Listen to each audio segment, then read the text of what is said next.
Welcome to Raise the Standard, a podcast about leadership, systems, and why excellence is never accidental.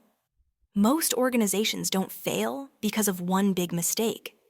They fail because of many small decisions no one questions. Processes that work most of the time. Shortcuts that seem harmless. Standards that slowly slip, one compromise at a time. What's dangerous is that everything still looks normal. People are busy. Work is moving. Results appear acceptable until they're not. This podcast is about those moments, the quiet decisions leaders tolerate, the systems organizations live with, and the hidden costs that surface later. Today's question is simple but uncomfortable. Why does good enough quietly destroy businesses? Good enough sounds practical. It sounds efficient. It sounds realistic. In many organizations, it is even praised. People are rewarded for moving fast. Teams are congratulated for delivering something quickly. Leaders reassure themselves that speed matters more than precision. But good enough is never a neutral choice. It is a decision to stop thinking beyond the present moment. It is a decision to accept uncertainty later in exchange for comfort now. And it is a decision to quietly transfer today's shortcuts into tomorrow's problems. Organizations almost never collapse suddenly. They decay slowly, quietly, without drama. They decay through small compromises that no one challenges. A rushed approval, a skipped verification, a process that works most of the time, but not all of the time. Each compromise feels harmless on its own. No single decision feels fatal. But systems do not fail in isolation. They fail cumulatively. One weak step exposes another. One exception becomes routine. And eventually, the exception becomes the standard. Customers notice this long before leadership does. They notice inconsistency. They notice delays that did not exist before.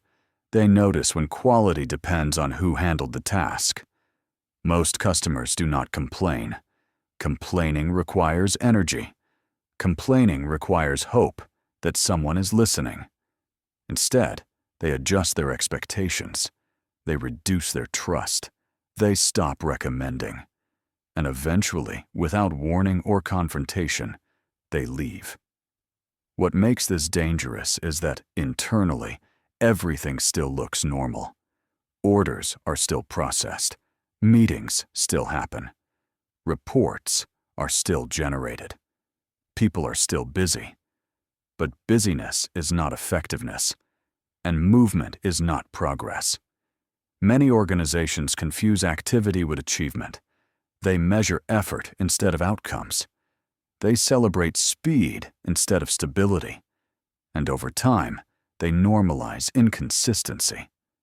Excellence is often misunderstood as perfectionism. But excellence is not about doing everything. It is about doing the right things properly, every time. Excellence is a form of respect.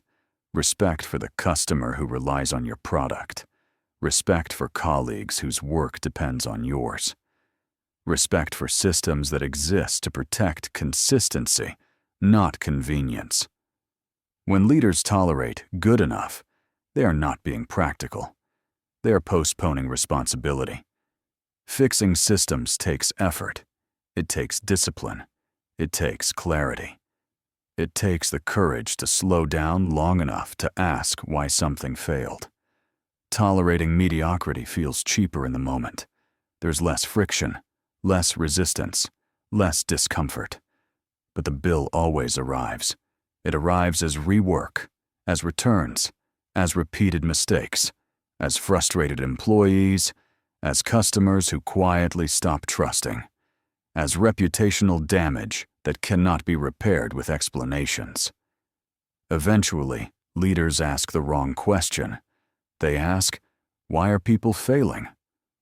But people usually fail inside systems that allow failure to go unnoticed. Or worse, systems that quietly reward it. When standards are unclear, people guess. When consequences are inconsistent, people adapt. And when mediocrity is tolerated, it spreads. Every organization is perfectly designed for the results it produces. If results are inconsistent, the design is inconsistent. If quality varies, the system allows variation. If mediocrity persists, it is being accepted somewhere. Blaming individuals without fixing design feels decisive, but it solves nothing. It only guarantees repetition. Raising standards is not about pressure. It is about clarity. It is about defining what acceptable truly means, and then designing systems that make the right outcome the default. If you do not like the results you are seeing, do not demand more effort. Do not demand longer hours. Do not demand heroics. Raise the design. And when you raise the design, you raise the standard. These ideas are explored in more depth in the book Raise the Standard, because Good Enough Never Built Anything Great, available on Amazon. In the next episode, we'll explore why systems fail before people do. Until then, raise the standard.